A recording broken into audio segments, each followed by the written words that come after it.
All right, so you've done it. You've spent decades saving, decades planning.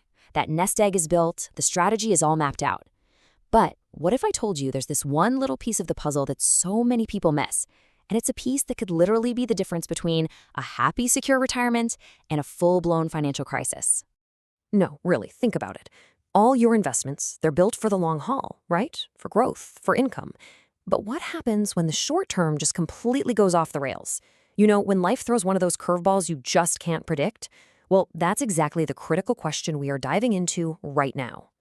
And what we're talking about at its core is super simple. It's an emergency fund. It's just cash. Cash you've set aside. This isn't money for playing the market. It's not your vacation fund. It's a dedicated buffer, a financial firewall for all the stuff you just can't plan for.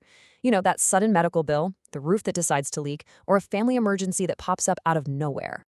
Okay, so right about now, you might be thinking, hang on, I've got an emergency fund, I'm good. And that's great.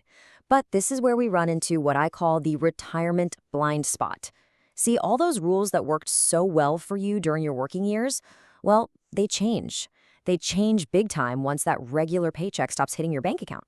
You know the classic advice we've all heard a million times? Keep 3 to 6 months of living expenses saved up. And look, that's a fantastic start when you're working.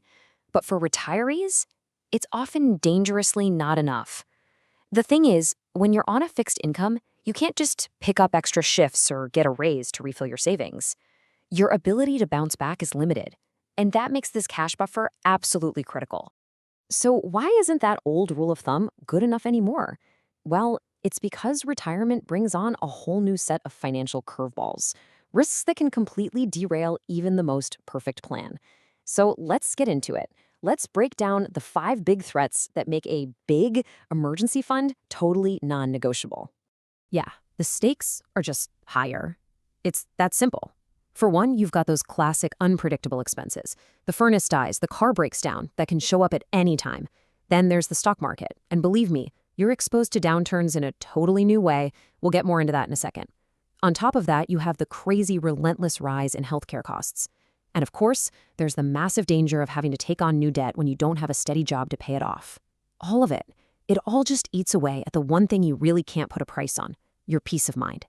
Okay, let's zoom in on one of the absolute biggest risks here, market downturns. So many retirees depend on their investment portfolios for income, right? But what happens if the market takes a nosedive at the exact same time your transmission goes out and you need thousands of dollars in cash? And this quote right here, it just nails it. If you're forced to sell your investments when they're down, you're locking in those losses. It's a permanent hit to your portfolio, making it so much harder to recover. But that cash fund, it's like a firewall. It lets you handle the emergency without ever touching your investments, giving them the time they need to bounce back.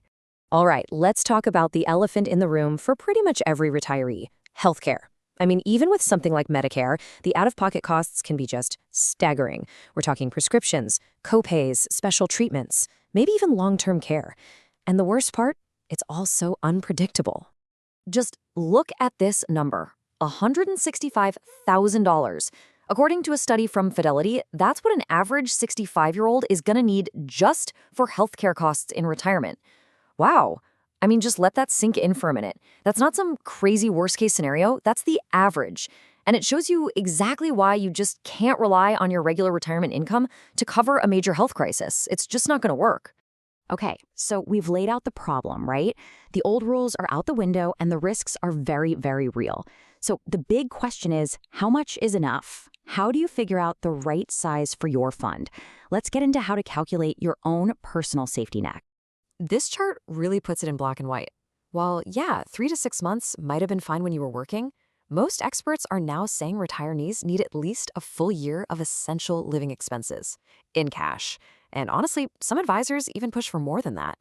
This bigger cushion is all about dealing with those higher stakes and having less flexibility now that you're in retirement. Now, this is definitely not a one-size-fits-all kind of thing. It's got to be personal to you. You start by adding up your absolute must-have monthly expenses. Then you have to look at your income. Is it a rock-solid pension, or are you pulling money from the market? Your health, obviously, is a huge factor, and so is where you live. If you own a home, for example, you have to plan for big-ticket repairs that a renter just doesn't have to worry about. Okay, so once you've figured out your target number, the next big question is, where do you actually keep this money? You need it to be safe, you need to be able to get to it fast, but you also don't want it just sitting there getting eaten away by inflation. So let's look at a few smart strategies. The whole game here is balancing three things: safety, access, and getting some kind of return. A high-yield savings account is really your best bet for the foundation. It's safe, it's FDIC insured, and the money's there when you need it. A money market account is pretty similar, but sometimes you can write checks, which is handy. A really smart way to do this is to layer your fund. Keep maybe the first few months' worth in a super accessible savings account for immediate stuff, and then maybe put the rest in something like a short-term CD to get a little bit better interest. Just watch out for those early withdrawal penalties. Look, building the fund is one part of the challenge. Managing it is the other. If you feel like you're behind, just start now. Make it a priority. Set up automatic transfers, even if they're small, just to get the ball rolling. A really big one is to define what an emergency actually means to you. Write it down. That way you won't be tempted to use it for a weekend trip. And finally, and this is so important, have a plan to refill the tank if you have to use it. And make sure you're reviewing your goal at least once a year.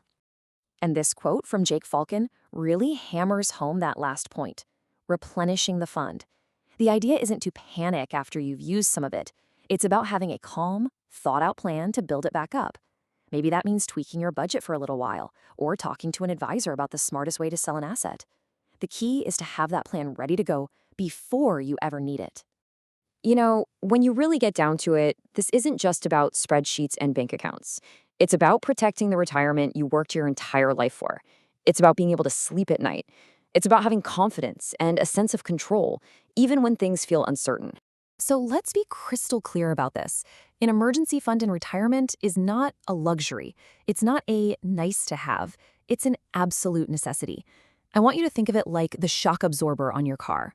It's what keeps a little bump in the road from turning into a total disaster. It's the one thing that stands between an unexpected crisis and your investments, your home, and that lifestyle you worked so hard to achieve. So, as we wrap this up, I want to leave you with just one final thought. Your investment portfolio, that's your engine for the future. It's designed to keep you going for years, even decades. But what about your cash? Is your emergency fund ready to protect you right now, today? That's the question every single retiree needs to be able to answer with a confident yes.